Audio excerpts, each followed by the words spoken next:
And it goes a little something like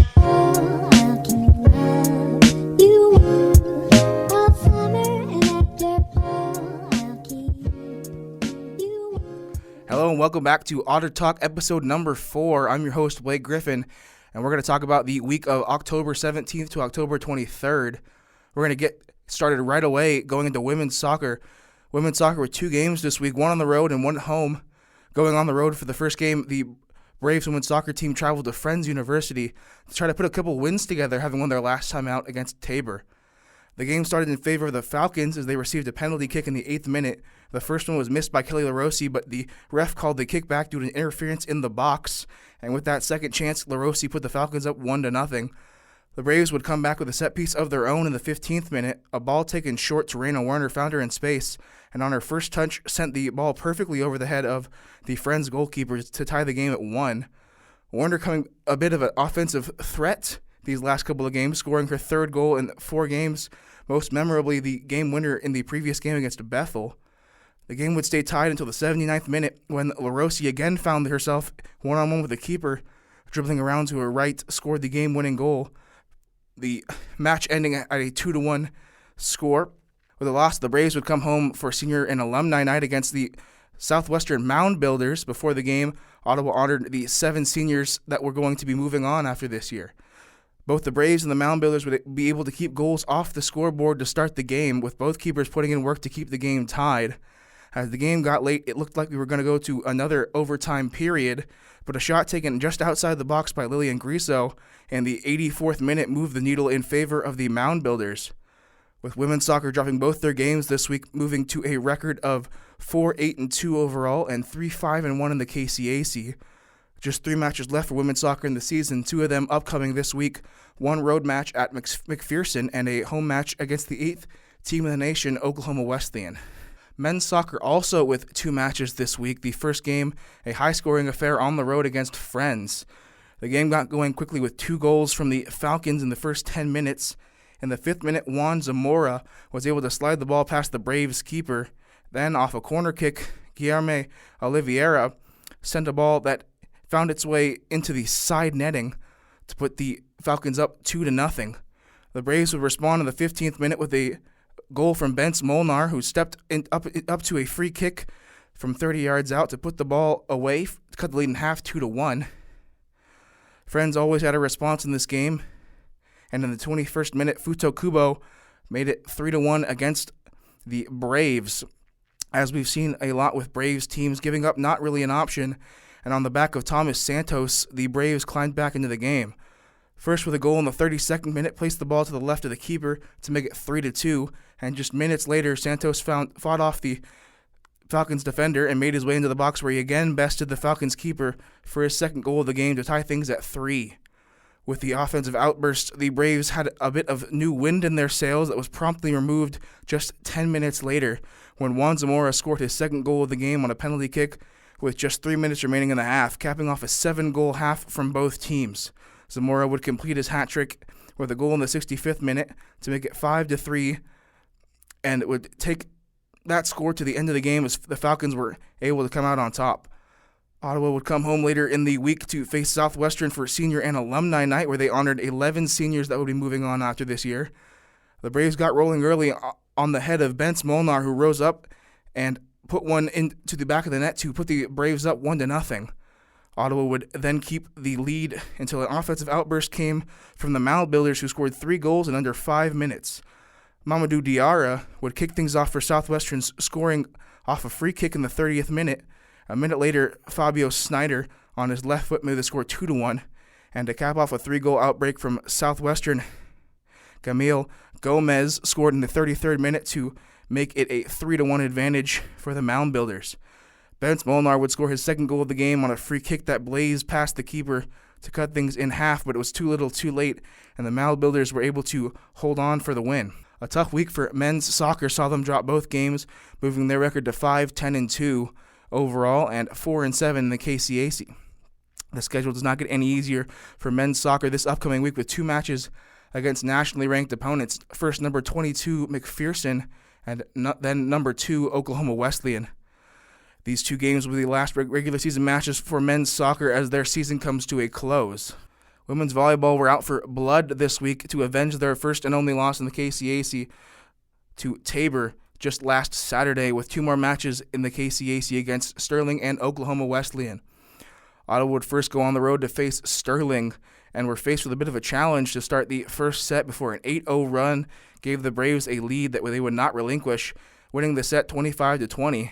The Braves would then continue the momentum into the second set, taking a commanding lead early and cruising to a comfortable set victory of 25-18.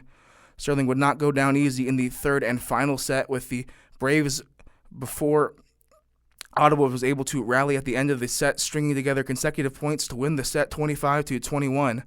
Ottawa finished the match with 47 kills, a .254 attacking percentage, 41 assists, 5 service aces, 84 digs, and 3 team blocks. The Braves had 3 players with double-digit kills, and the Braves moved their winning streak against the Warriors to 20 with the win on Wednesday. After sweeping Sterling, women's volleyball looked to get back on track as they came home to host Oklahoma Wesleyan later in the week. The Braves would start hot in this match, getting the first set started with a 7-point run that saw them climb to a large lead and keep increasing the deficit until they had won the set 25-10. A bit of deja vu to start the second set, as again the Braves went on a 7-point run before climbing to a large lead again. The Eagles tried their best to fight back but did not have enough in the tank, and Ottawa won the set 25-17. After keeping the Braves close to start the third set, the Eagles of Oklahoma Wesleyan were unable to keep the pace and fell off as the Braves cruised to a 25-15 victory, with the Braves having their best blocking match of the season, finishing the contest with 13 team blocks. Ottawa finished the set with 28 kills, a .125 attacking percentage, 27 assists, 7 service aces, 52 digs, and 13 team blocks. Ottawa got back to their winning ways, winning both games on the week, moving their record to 11-8 overall and 7-1 in the KCAC. The Braves remain tied for first in the KCAC with McPherson, who they will have to come play in a couple of weeks, but for the upcoming week they will face York and Bethany. Braves football had a big game on Saturday, hosting Friends University for their homecoming game. The Braves started early, getting a touchdown with around 9 minutes left in the first quarter.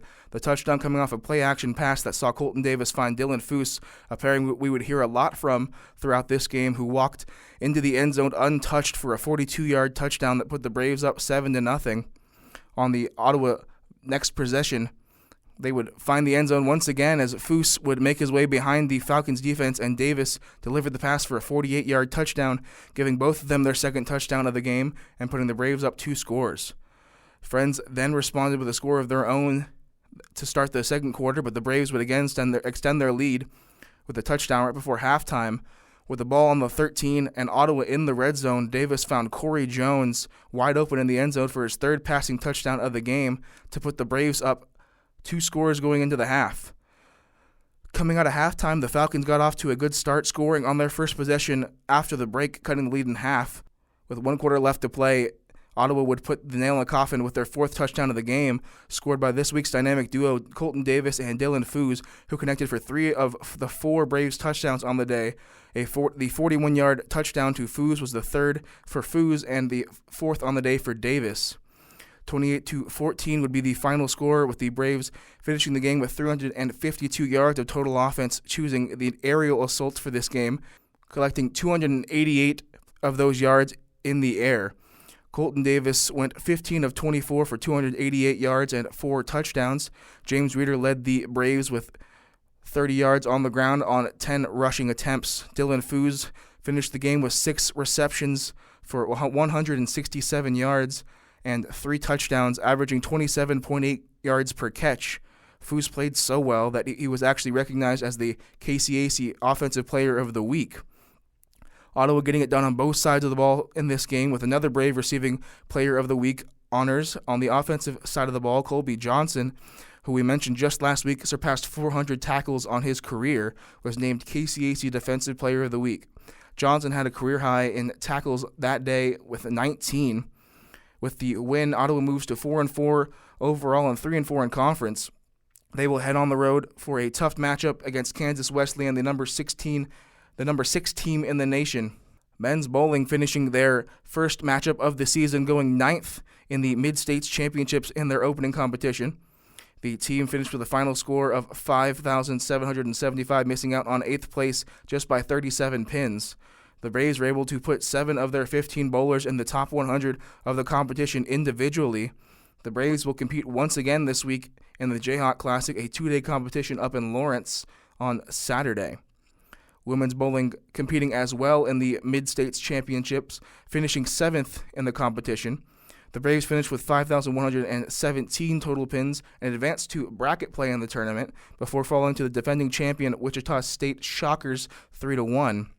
Women's bowling was able to place 8 of their 10 bowlers in the top 100 for the tournament individually as well.